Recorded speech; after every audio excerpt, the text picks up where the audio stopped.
Okay, let's jump right into this. Welcome to this explainer, where we're going to unpack a pretty incredible moment in history.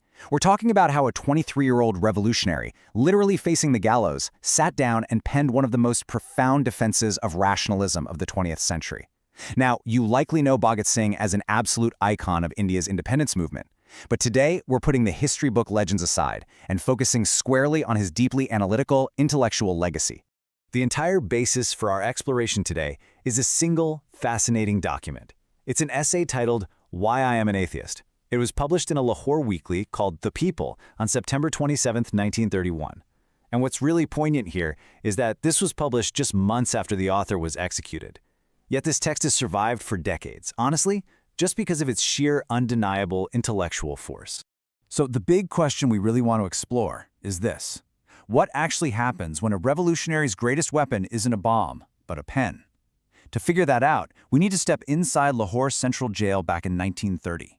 We're going to try and understand the headspace of a man who deliberately chose to strip away every single comforting religious illusion while he was sitting in a cell, simply waiting to die. Now, to truly grasp his mindset, you have to look at how rapidly his life happened. I mean, within a single decade, this guy went from a traumatized 12-year-old kid witnessing the horrific Jallianwala Bagh massacre in 1919 to being part of the assassination of police officer John Saunders to the highly symbolic bombing of the Central Assembly, right up to being a condemned prisoner, writing a manifesto in 1930. It was a terribly short life, but man, it was lived at an absolutely blistering pace. Section 1. The Revolutionary's Mind. Before we can really dig into his essay, we have to look past the popular mythology to find the philosopher behind the action. See, there's this massive dichotomy when it comes to Bhagat Singh. On one hand, the British Raj, and honestly a lot of the general public, saw this charismatic, bomb-throwing militant. He was the poster child for the so-called cult of the bomb. But the reality?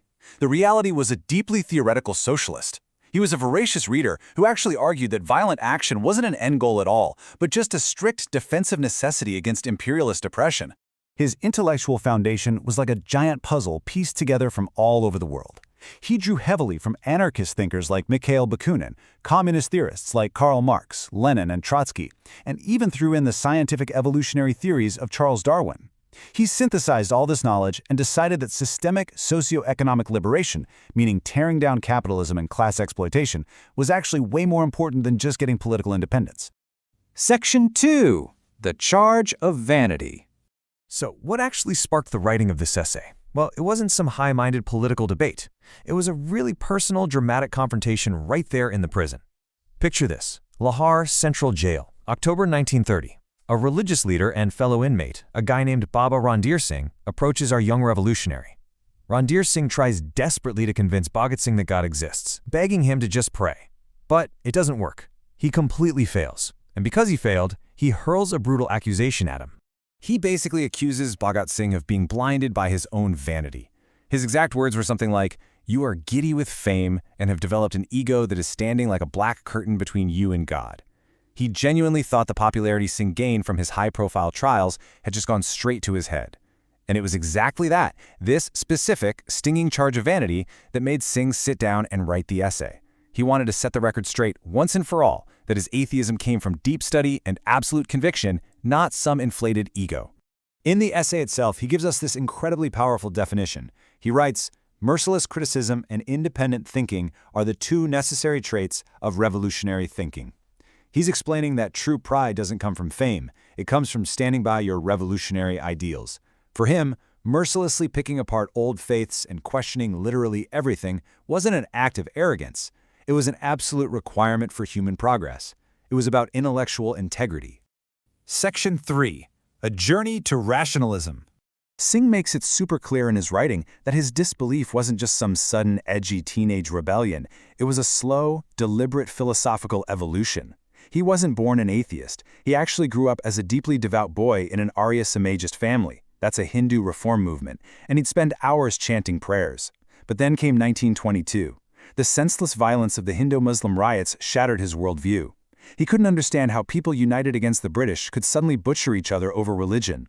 That pushed him to explore what he called mystic atheism, diving into works by folks like Niralamba Swami. And finally, by the end of 1926, through just relentless reading, he reached a total, reasoned conviction that an almighty creator was just a myth. His final conclusion was totally uncompromising. He stated, "Any man who stands for progress has to criticize, disbelieve, and challenge every item of the old faith." For Singh, leaning on Darwin's evolutionary theories and cold, hard scientific reason instead of blind faith was quite literally the only way humanity was ever going to move forward. If a belief couldn't hold its own against reasoned critique, you had to toss it out. Section 4. Suffering and the Divine. Now this is where the essay gets razor sharp.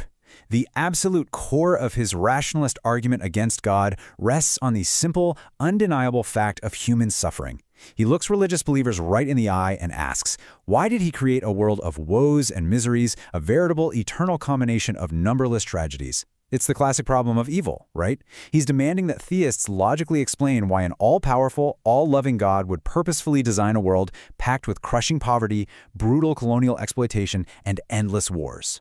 He doesn't hold back, laying out these very specific, biting critiques. Think about it.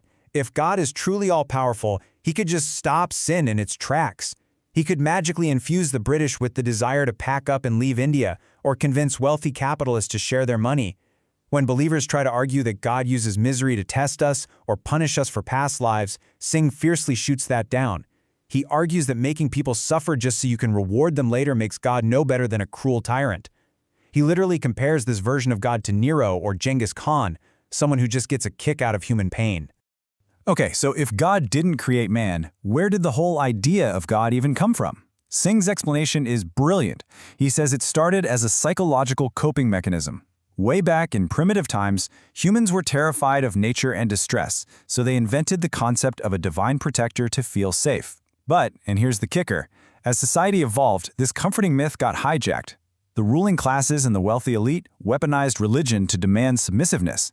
They started preaching that poverty was just a divine punishment, which perfectly kept the working classes docile and compliant. The whole shebang was just a tool for control.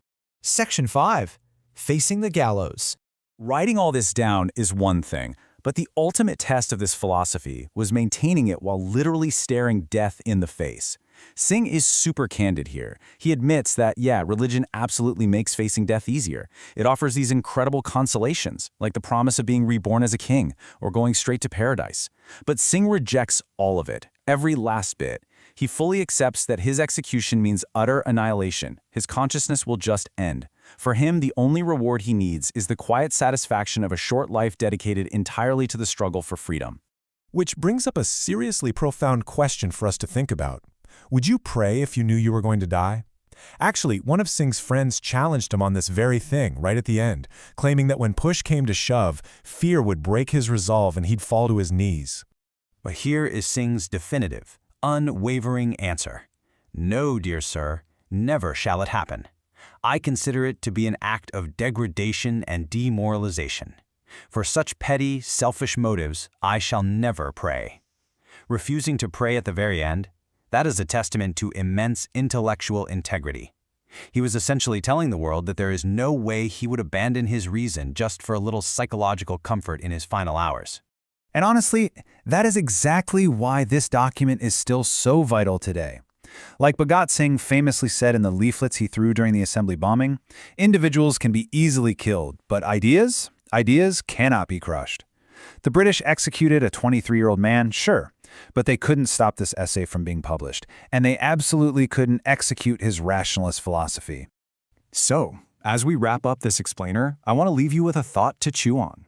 Does true revolutionary courage actually require us to strip away all our comforting illusions?